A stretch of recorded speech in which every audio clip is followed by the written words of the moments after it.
So how would I rank the Best Director Oscar wins of the 2000s? Hey guys, it's Brian. Welcome to the Awards Contender. I have a new Oscar ranking video for you today. Over the summer, I ranked all 4 of the acting categories, everybody who won from 2000 to 2009 at the Academy Awards. Now I am talking about Best Director. We had some amazing, remarkable, legendary wins in the 2000s, and I'm excited to talk about these today. This was a tricky ranking video, to be honest. I mean, I love most of the wins, so it's just personal preference. I'm not saying slots 10, 9, and 8 are like terrible wins or anything. These are just like my picks for which ones are the worst and which ones are the very best. Let's begin with number 10, Ron Howard, A Beautiful Mind. She never gets old. Marcy can't be real. She never gets old. So I do think that's the worst Best Director Oscar victory of the 2000s. Sorry, Ron. I mean, I love Ron Howard's films. I think he would have been deserving to win the Best Director Oscar for Apollo 13, 1995. Was not even nominated there. He won the DGA for Apollo 13, did not even get in at the Oscars in Director. That was crazy. He finally gets in for A Beautiful Mind, 2001, and he wins over some insane competition. Everyone else in the Best Director Oscar category that year would have been a better winner. And that's kind of why I have Ron Howard at the bottom of this list. It doesn't fill me with any enthusiasm, you know, when I remember that victory. He does a fine job in A Beautiful Mind, like the look of that film, the pacing of it, you know, it's experimental at times. It's more than just a straightforward drama, like just basically told. He does some interesting things in that movie. This is not a terrible Best Director Oscar win, but up against Robert Altman for Gosford Park, up against David Lynch for Mulholland Drive. Like, give me a frickin' break. Like, the winner there should have been 100% David Lynch for Mulholland Drive. That was the film's only Oscar nomination. It makes sense to me why Lynch didn't win. But I think looking back almost 25 years later now, I think most people would agree Lynch would have made the all-timer victory in that category. I'm grateful for an entire lifetime spent involved in this creative process that we do. Number 9, Roman Polanski, The Pianist. No, don't shoot! I'm Polish! So this was definitely the most controversial Best Director Oscar win of that decade, right? Roman Polanski is not there at the ceremony to accept in person because, like, he can't travel to the United States without being arrested, right? I still think that's the case all of these decades later. And so, like, some people in the room, like, get up on their feet, they applaud Polanski.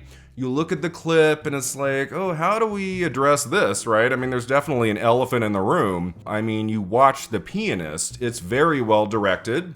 It's an excellent World War II drama. Adrian Brody surprised in Best Actor that year at the Oscars, and that was a very well-deserved victory. He's excellent in that film. And I mean, I've never watched The Pianist since. Like, maybe if I watched it again today, maybe I would rank this one a little higher. I don't know. It would feel kind of weird for me, guys, to put this at like number 2, number 3. One of the finest Best Director Oscar victories of the 2000s. I would not be comfortable doing that, you know? He did a fine job directing the movie. Did he have to win? I do think there are some better options in the category that year. Stephen Daldry for The Hours, I think that would have been an inspired choice. I adore The Hours. Every time I watch that movie, it gets better and better. But I do think the winner in Best Director at the Oscars for 2002 probably should have been Rob Marshall for Chicago. He won at DGA. And it's such a flashy film from beginning to end. The directing of Chicago is really what makes it so powerful, so entertaining every step of the way. And like, he's never made a movie since that really rivals Chicago, but still, I do think Marshall should have been the winner that year. The Academy congratulates Roman Polanski and accepts this award on his behalf. Number 8, Danny Boyle, Slumdog Millionaire.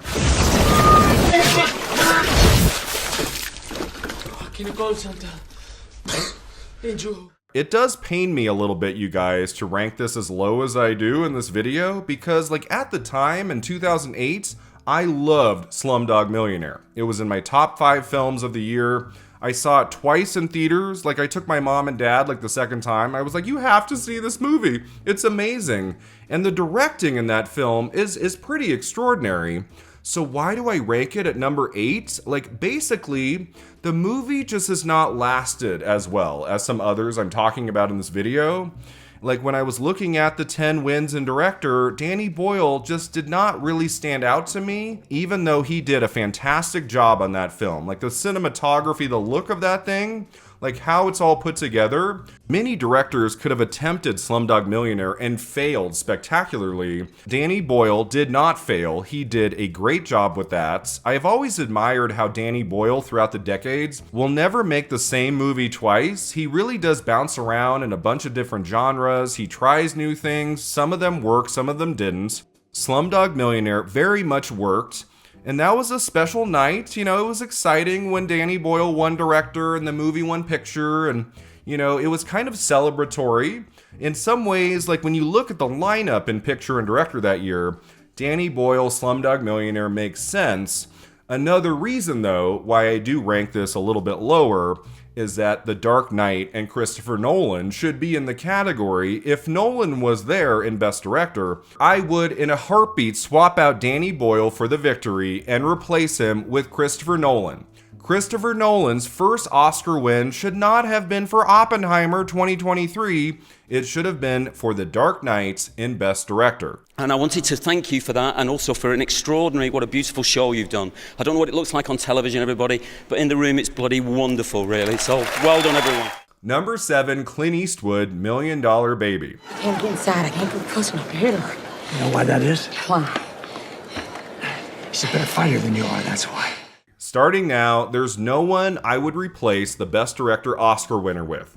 Starting now, I'm pretty well happy with everyone who got the victory. I know some people might take issue with Clint Eastwood winning another Oscar for Best Director after he had won, like a decade or so prior for Unforgiven, beating out Martin Scorsese, who still had never won yet. He was up for The Aviator that year. I remember the suspense for 2004. It wasn't entirely clear who was going to win the Best Director Oscar. Was it going to be Eastwood or Scorsese? I do think Eastwood had a leg up. I was predicting him. I thought even though like Scorsese is crazy overdue, there was just so much passion, so much love for $1 Million Baby. That film came out in December and just like ripped our hearts out. I remember seeing that movie opening weekend in Los Angeles, and everyone in the theater was crying at the end. It's such a moving film. It's not like my favorite movie now of the 2000s. It's not a film I revisit very much, but there's a lot of dramatic power in $1 Million Baby. So that Oscar win in Best Director for Eastwood, especially after Morgan Freeman won Supporting Actor and Hilary Swank won Best Actress, like it would have been weird if Eastwood had missed out in Best Director. So I'm happy with that victory, actually. I think he deserved to win Director that year. I'm happy he's won twice for Unforgiven and $1 Million Baby. That 2004 boxing drama was just way too strong for Eastwood to miss. My mother, who was here with me in 1993, she was only 84 then, but she's here with me again tonight, and she just... Number 6, Steven Soderbergh, Traffic. No me tienes que creer, porque es la verdad. Es la pura verdad. Another fantastic win. This was a true nail-biter, like going into the Oscars for 2000. Like, who was going to win director? It was way more unpredictable than 2004. I mean, in 2000, you had Ang Lee win at DGA. Crouching Tiger, Hidden Dragon was in picture. So Ang Lee seemed to be a possibility, and then you had Steven Soderbergh nominated twice in director for both Traffic and Aaron Brockovich, and it seemed like he might split the votes. But that did not happen. Soderbergh won for Traffic, a very well-deserved victory. I mean, the directing of Traffic is off the charts incredible. You know, the look of that film, all of the different looks throughout the movie, when we bounce around to different stories, and all of the performances he gets out of his actors in that. Steven Soderbergh had an incredible 2000. I mean, I actually prefer as a movie Erin Brockovich over Traffic. That might be the film from the year 2000 I have seen the most, like in the last 25 years. Erin Brockovich is a favorite of mine. I love every minute of that movie. Julia Roberts, of course, won Best Actress that year, also well deserved. But in a weird way, I would still give Soderbergh the Oscar win in Best Director for Traffic. I just think the directing in that is a little bit more flashy. He's doing things in that movie like very few other directors would accomplish in a movie like that. Whereas Erin Brockovich, you could make the argument a lot of other talented directors could have made that in a similar way. I do think that does hold water, that argument. I think the directing of Traffic, in a way, is better than Erin Brockovich, even though I prefer Erin Brockovich as a movie more than Traffic. You following all that? I don't know. And oh my god, do I love his speech. That is one of my favorite speeches in the history of the Academy Awards. What I want to say is, I want to thank anyone who spends part of their day creating. Number 5, Joel Coen and Ethan Coen, No Country for Old Men. Call it. Coen, yes. For what? Just call it. Okay guys, we have reached the top 5. These are the 5 Best Director victories of the 2000s I adore with my full heart. These are the cream of the crop. Let's begin with the Coen brothers, who won rightfully so for No Country for Old Men, 2007. That film is a masterpiece. It was so strong, so good, that they beat out Paul Thomas Anderson for There Will Be Blood. I mean, I feel like almost any other year, Anderson probably wins director for his masterpiece that year, There Will Be Blood. But he just had to applaud from his seat because No Country for Old Men, boy, did that come on strong. I remember seeing that in Los Angeles opening weekend and just being blown away by the performances, by the story, by the direction, like the look of that film all the way through. The ending did not make sense to me. I remember when I saw that, what was I, 22, 23 years old, and like when it cut to black in the end credits, I was like, what? So it took me a second viewing to like fully like embrace everything about No Country for Old Men, but that is an incredible film. I mean, it had to win picture and director, even up against There Will Be Blood, which also would have made a great victory that year in the top 2 categories. I don't know, No Country for Old Men still to this day makes total sense to me. The Coen brothers deserve to win Best Director for something along the way in their long careers. This was the movie that made it happen, and that makes me so happy. I don't have a lot to add to what I said earlier. Thank you. Number 4, Catherine Bigelow, The Hurt Locker.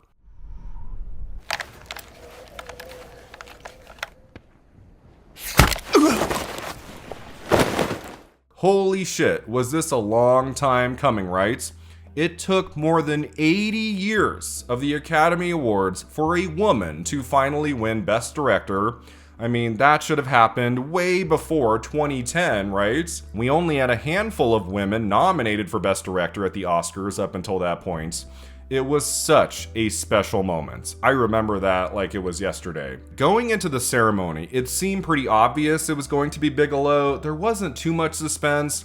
And when Barbra Streisand came out to present Best Director, I said, oh yeah, it's over. Catherine Bigelow is the first woman to win the Academy Award for Best Director, and it was such a well-deserved victory. I don't want you to think for 1 second I have Bigelow in the top 5 here just because she was the first woman to win director. If she was a man, I would still have her in the top 5. I think The Hurt Locker is an incredible film. I think that movie is very well directed. There's so many interesting touches she gives it all along the way. The performances from that ensemble cast is breathtaking, especially Jeremy Renner, who I was so thrilled to see get into Best Actor. That was not a given. That performance from Jeremy Renner is one of the finest in 2009, and Catherine Bigelow was far and away, I would say, far and away the deserving winner in Best Director for that year as well. And I'd just like to dedicate this to the women and men in the military who risk their lives on a daily basis. Number 3, Martin Scorsese, The Departed. Put the gun down, all right? I came here to talk some sense into you. All right, just act professional. I can get you your money. What'd you say? I can get you your money. Some of you might be shocked, right? You might have expected me to rank Scorsese at number 1 because he is one of our best directors who has ever lived. You know, like the movies he has given us since the 1970s. It's quite a remarkable run. This man deserved to win a Best Director Oscar in the 70s, in the 80s, in the 90s. It was not happening. They kept snubbing him time and time again. And so when he was finally victorious in early 2007 in Best Director at the Oscars for The Departed, that was a moment. Even though we all knew it was going to happen by the night, like that was a foregone conclusion, it was still a celebration. Oh my God, to see Scorsese finally holding a gold trophy in his hands, getting the trophy from 3 of his, famous director friends. That's one of my favorite segments of that year's Oscars, of course. Why do I not rank this at number 1 or number 2? It's basically just that I think The Departed is a terrific film. It's not, for me, guys, like one of his 5 or 6 best of all time. As much as I love that Scorsese finally won a director Oscar, I do think in a way it should have been for a different movie. And so that's why I can't put it at number 1 or 2. I can't put it quite at the top, just because I really admire The Departed. I've seen it 2 or 3 times. I like that film. But compared to Taxi Driver, Raging Bull, Goodfellas, Casino, like those 4 especially, he should have won for one of those movies. He wasn't even nominated for Casino, which is crazy to me. Now I am happy in a way he won Best Director at the Oscars for The Departed and not for Gangs of New York or The Aviator. I do think of those 3 films, like The Departed makes the most sense. I prefer that film to those other 2. Especially Gangs of New York. I'm not a big fan of that. When he won the Golden Globe in Best Director for Gangs of New York, I was nervous. I was like, is this the film we're going to finally give him the Oscar for? It didn't happen. I prefer The Departed, so that's good. And it was an amazing moment. It had to be in my top 3. I just couldn't quite put it at 1 or 2. I'm overwhelmed with this honor with the Academy, and also the honor of being presented by my old friends. We go back 37 years. Number 2, Peter Jackson, The Lord of the Rings, The Return of the King. I am no man. Talk about a very well-deserved Oscar victory for Best Director. I have always thought of his win there in early 2004, not just for Return of the King, but for the entire trilogy. What Peter Jackson and his cast and crew embarked upon in 1999, making all 3 of those movies at the same time, and just like not knowing, was this going to work? I listened to an interview with him recently where he said he was going to have 2 different trajectories after The Lord of the Rings. Either those films were going to fail spectacularly and he was going to be shunned for life, right? Like he probably was never going to work again, or the films were going to be very well received, were going to do well at the box office, were going to do well at the Oscars, and he was going to be celebrated for doing the seemingly impossible, bringing the Lord of the Rings trilogy to life in 3 incredible films for the ages. He, of course, achieved the latter, right? Like The Lord of the Rings, The Return of the King, that could not have done better on Oscars night. It got 11 nominations, and it won all 11 prizes. That was the year everybody was like, okay, Peter Jackson did something extraordinary here. And we have to give that film and the director, Peter Jackson, their flowers come awards time, right? It finally happened. I never really thought Peter Jackson had a chance to win for the first film for Fellowship of the Ring at the Oscars. I was like, they're going to wait. They're going to wait until it's over, and if Return of the King is as good as we're all expecting, it's going to win Best Picture and Best Director, and it did. That was an amazing night. I mean, it wasn't very suspenseful. you basically knew if Return of the King was in the category, it was going to win, right? So, like, it was an easy, like, Oscar ballot year, you know, just check off Return of the King and you do well. But even though those wins for Return of the King were very much predictable, that takes nothing away from how deserving they were, from how much Peter Jackson had to win Best Director that year. For that truly incredible accomplishment, something nobody else really at that time ever could have achieved. Like what he did for that trilogy, how he got those movies made, how it's not just like one 3-hour movie that, you know, encompasses everything in Lord of the Rings, that he made 3 films his way with his voice and succeeding beautifully on every level, especially sticking the landing with that final film. Peter Jackson in this ranking video had to be in my top 2. Wow, look, thank you so much for the Academy and for all our... You're giving us an incredibly overwhelming night, and we just appreciate it so much. But he's not number 1, right? He's not number 1 in this ranking. You might be shocked by this. You might be like, Brian, like, how is number 1 Best Director of the 2000s not Peter Jackson or Martin Scorsese or Catherine Bigelow maybe? Like who else is there to talk about? Who do I have above all of these amazing, talented people? Well, when it comes to my number 1 choice, I just have 4 words for you. Ang Lee, Brokeback Mountain. Tell you what, we could have had a good life together. Had us a place of our own. But you didn't want it, Ennis. So what we got now is Brokeback Mountain. It pains me, you guys. It pains me that in a few weeks, when I make my Best Picture ranking video of the 2000s, I can't rank Brokeback Mountain at number 1 because it lost to Crash, right? Don't get me started. Just don't get me started, you know?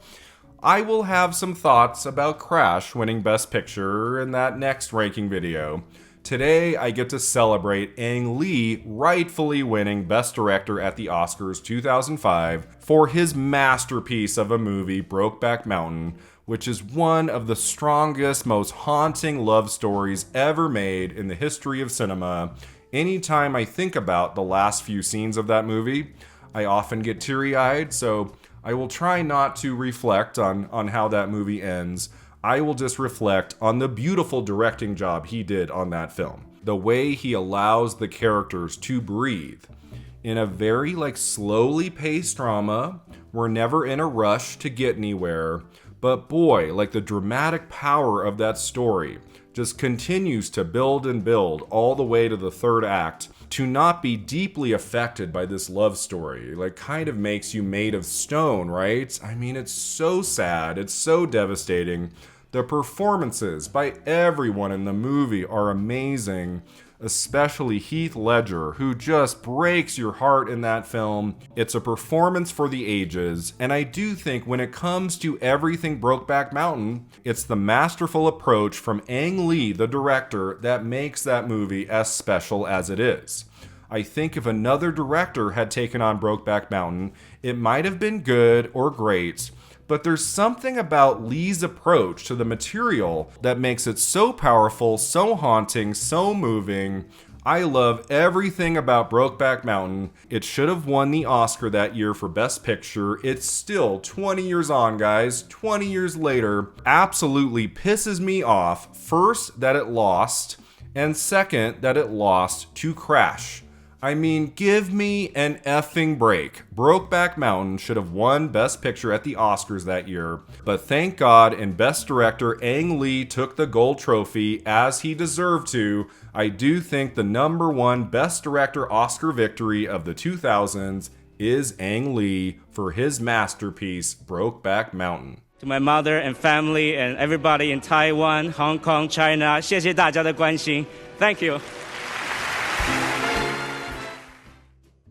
Thanks so much for watching and subscribing, and let me know in the comments below how would you rank the Best Director Oscar wins of the 2000s, and I'll see you next time at the Awards Contender.